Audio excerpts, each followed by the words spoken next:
Sir, जे तहसील कार्यालयामध्ये कर्मचारी बेमुदत संप म्हणून आहे, काय सांगाल? मी संदीप जाधव, अव्वल कारकून उपयोग अधिकारी, चांदवड कार्यालयात आहे. 15/7/2024 पासून महसूल विभागातील सगळ्या कर्मचाऱ्यांनी ऑफिसच्या संप पुकारलेला आहे. त्यातल्या प्रमुख मागण्या आहेत. दानगट समितीचा जो अहवाल आहे त्या अहवालानुसार कोणत्याही कर्मचाऱ्यांची कपात न करता तो तत्काळ लागू करण्यात यावा. अव्वल कारकून आणि मंडळ अधिकारी संवर्गातून नायब तहसीलदार संवर्गात तत्काळ पदोन्नती देऊन त्यांची सेवा नियमित करण्यात यावी.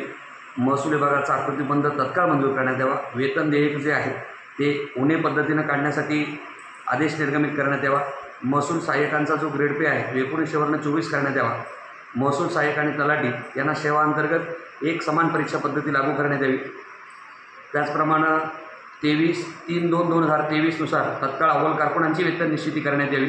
महसूल सहाय्यकांची सेवा ज्येष्ठता यादी ही 1999 तरतुदीनुसार करण्यात यावी.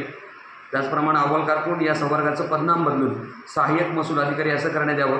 नायब तहसीलदार संवर्गाचा ग्रेड पे 48 करण्यात यावा. अव्वल कारकून यांना मंडळ अधिकारी पदावर अदलीबदली धोरणानुसार पदस्थापना देण्यात यावी.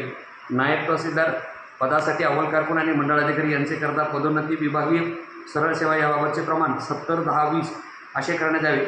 चतुर्थ श्रेणी शिपाई यांना पदोन्नती देत असताना तलाठी संवर्गामध्ये 25% पदोन्नती देण्यात यावी. कोतवाल पदांना चतुर्थ श्रेणी दर्जा देण्यात यावा आणि कोतवाल पदोन्नती कोठा वाढवणं अशा विविध मागण्यांसाठी 15 तारखेपासून महसूल कर्मचारी हे सबंध महाराष्ट्रातून संपावर गेलेले आहेत.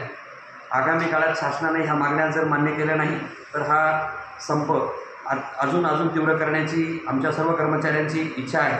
शासनानं आमच्या मागण्या तत्काळ मंजूर कराव्यात आणि न्याय द्यावा अशी आमची नम्र धोरण आणि नम्र प्रार्थना शासनाकडे.